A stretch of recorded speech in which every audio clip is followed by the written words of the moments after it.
लखनऊ की पहचान, नजाकत, तहजीब और बारीक कारीगरी का नाम चिकनकारी। इसी विरासत को नए दौर में आगे बढ़ा रही है लखनऊ चिकन फैक्ट्री चौक। आज समय चक्र टाइम्स के संपादक राकेश कुमार ने लखनऊ के प्रसिद्ध लखनऊ चिकन फैक्ट्री के संस्थापक अकबर अली से चिकन के व्यापार, इस सफर की शुरुआत और इस कारोबार में आने की प्रेरणा और लखनऊ चिकन फैक्ट्री की सफलता को लेकर खास बातचीत की। देखिए ये खास रिपोर्ट।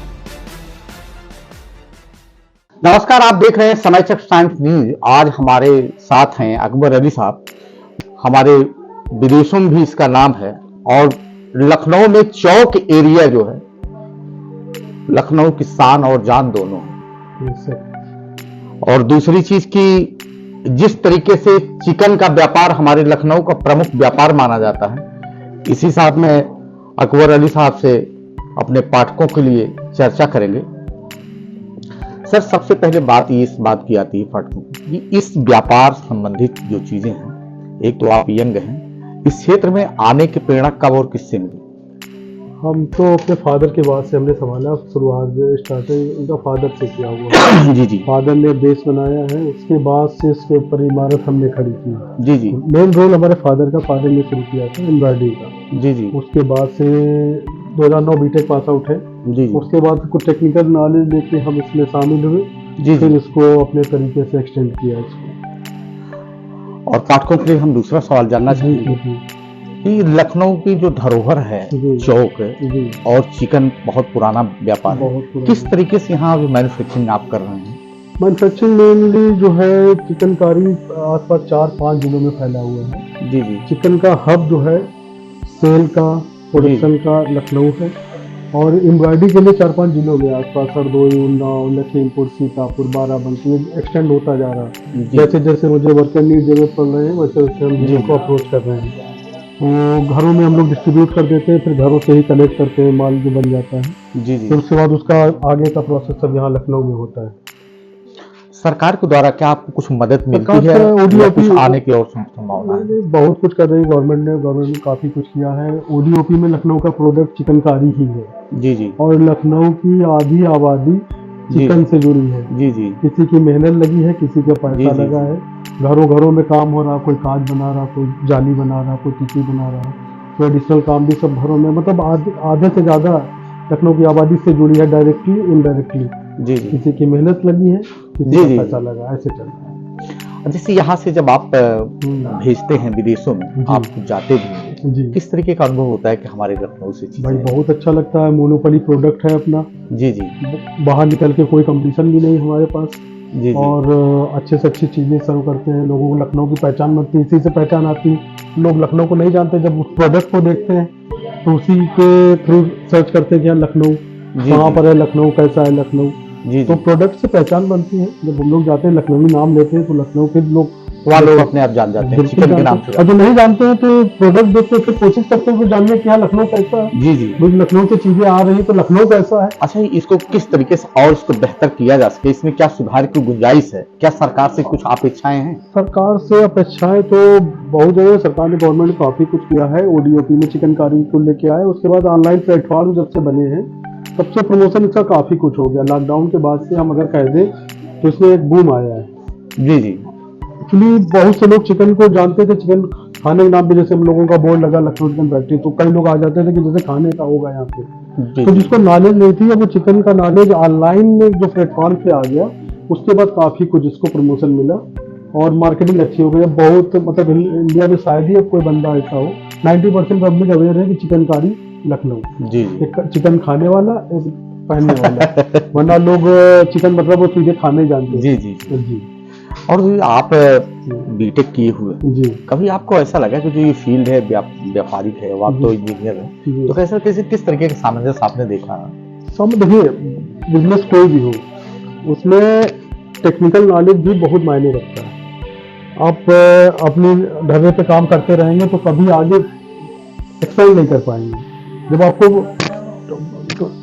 थ्योरेटिकल और प्रैक्टिकल दोनों नॉलेज होंगे, कैसे क्या प्रोडक्शन होती है और कैसे दुनिया कहाँ बची है, कुछ को ऐसे और इसको प्रमोट कर सकते हैं, क्या मार्केटिंग स्ट्रेटजी होनी चाहिए और क्या नई चीज़ें इन्वेंट कर सकते हैं, तो ये सब चीज़ें मायने रखती हैं। हमारे फादर ने शुरू किया तो उसको एक जगह पे रखा, उन्होंने B2B किया, फिर हमने B2C किया, फिर ऑनलाइन किया। अभी हमारा करेंटली 16 स्टोर भी है बाहर अदर सिटीज में, कोलकाता, गुड़गांव, हैदराबाद, बेंगलोर, मुंबई, सूरत, 16 स्टोर भी है अपने, बहुत सारे स्टोर अपने चल रहे हैं, 16 स्टोर। और अभी आगे हम लोग फ्रेंचाइजी पे भी जा रहे हैं, एक्सपेंड भी कर रहे हैं। तो ये सब नॉलेज थी तभी तो इसको कर पाए। कि आपके इतने दिन काफी लंबा समय व्यापार को खुद का, और आपको विरासत में भी चीजें विरासत में चीजें मिली। जी। तो अपने बीच का कुछ अनुभव आप कर रहा होगा, कोई यादगार घटना होगी, कितने दिनों में ये चीज, कुछ ऐसी चीजें आई कि जिससे आप महत्वपूर्ण पल होगा कि वो ये पल बड़ा लग रहा, इसके बारे में अपना आशा प्रकट करें। क्योंकि अच्छा कारोबार कोई भी हो, अच्छा बुरा है, बहुत अच्छा समय भी देखा, बहुत बुरा समय भी देखा। एक लॉकडाउन का पीरियड ऐसा था, उसमें मैंने ये भी देखा कि मतलब मुझे लगा ही नहीं कि आगे हम सर्वाइव भी कर पाएंगे। सब स्टाफ भी अदर शहरों में फैला पड़ा था, मैं भी कहीं फंसा था, तो मुझे पता ही नहीं था कैसे क्या होना है। हम अपने को नहीं देख पा रहे थे, तो बाहर जो मेरा सब फैला था मैं कैसे दिखता। लेकिन धीरे धीरे कुछ गवर्नमेंट से भी सपोर्ट मिला और कुछ ऊपर वाले का भी करम रहा। जैसे वो लॉकडाउन के बाद कारोबार इतना अच्छा चला कि मतलब वो जिंदगी का सबसे गोल्डन पीरियड रहा। मतलब जो माल जैसा था सब पूरा, डिमांड इतनी ज़्यादा आई और प्रोडक्शन भी एक लेवल से ज़्यादा ही प्रोडक्शन किया हम लोगों ने, तो बहुत अच्छा चला, बहुत अच्छा मार्केट। इस व्यापार के लिए पिताजी कोई सीख आपको दिए होंगे कि ये बेटा इसको आप जरूर ध्यान में रखना। देखिए पिताजी ने कारोबार के लिए जिंदगी का सीख सबसे बड़ी यही दिया कि बहुत ज्यादा, जैसे कोई भी है, कोई पेंडिंग चीजें नहीं छोड़नी है। जो चीज हम कल पे डालना चाहते हैं वो कल का छोड़ के आज पे कोशिश करिए। अक्सर हम लोग करते हैं ये कल कर लेंगे, जी, कल आया तो फिर कल कर लेंगे। तो उनका सबसे बड़ा कहना यही था कि कल के बजाय आज में कोशिश करो। आज जब कल के बजाय आज में, कल के बजाय आज में कोशिश करो, आज क्यों नहीं। और उनसे हम अभी भी देखते हैं कि अभी भी कुछ चीजें हम पेंडिंग डालते हैं तो पीछे से जब वो टोकते हैं तो मुझे काफी अच्छा लगता है।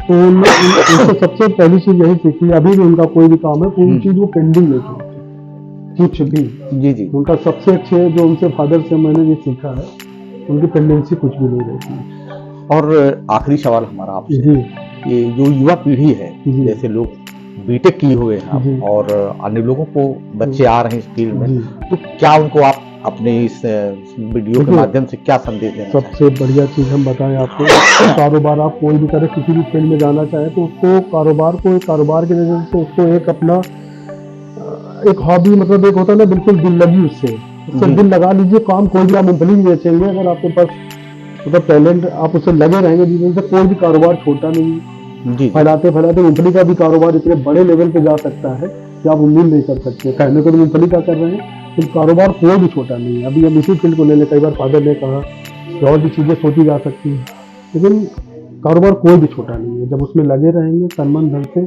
ऊपर वाले कर्म होता है और कहीं ना कहीं कर्म से ही किस्मत बनती है। ये चिकन, आखिरी एक जेहन और सवाल है, ये चिकन का जो व्यापार है, ये हमारा पुराना व्यापार लखनऊ का, इसी के नाम से लखनऊ काफी जाना जाता है।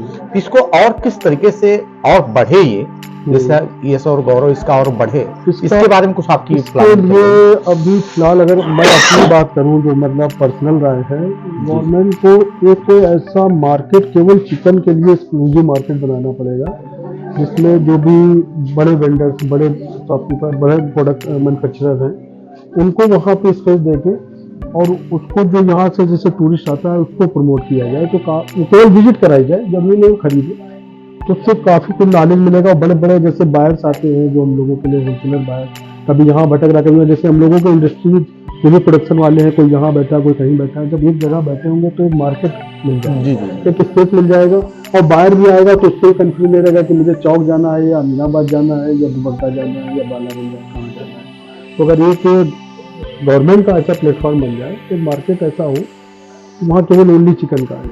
आपने ODOP प्रोडक्ट में इसको काउंट किया है, प्रमोशन चाहते हैं तो बायर, जो B2B बायर आता है वो एक जगह है, हमसे मिला तो एक कंपटीशन भी बना रहेगा, फेयर कंपटीशन, और बायर को भी ज़्यादा तकलीफ नहीं होगी कि यहाँ जाना, वहाँ जाना, कहाँ जाना। कई बार बायर एक्चुअली होता क्या है, जो रिटेलर्स होते हैं वो होलसेल के बाद उनको नॉलेज से, कोई घड़ी साबुन तो है नहीं, इसका रेट खुला हुआ है, तो रिटेल के भाव में होलसेल कर दिया जाता है, तो उसका कारोबार शुरू होने से पहले खत्म हो जाता है। पहुंच ही नहीं पाया कहाँ तक जाना था उसको। तो ये सबसे बड़ी, अगर मेरी मतलब पर्सनल राय ली जाए, मैं कोई ऐसा प्लेटफॉर्म चाहता हूँ वो गवर्नमेंट ही कर सकती है, पर्सनल तो कोई हम लोग नहीं करता तो जी नहीं। जी जी चाहे भले उसमें 20 लोग हो 30 लोग हो, लेकिन जो बड़े वेंडर्स हैं वहाँ पे आ गए, B2B बायर आया तो उसको थोड़ा नॉलेज हो जाएगा कि हम क्या रेट बेच रहे हैं, ये क्या रेट दे रहे हैं, वो क्या रेट दे रहे हैं। तो प्रोडक्ट की भी नॉलेज होगी और रेट्स की भी नॉलेज होगी। तो जो बायर होगा अगर रिटेल रेट होलसेल रेट में लेके जाएगा तो आगे सर्वाइव कर पाएगा, और सर्वाइव करेगा तभी हम लोग उसके पीछे सर्वाइव करेंगे। जी मेरी जो पर्सनल जी जी जी धन्यवाद। वेलकम।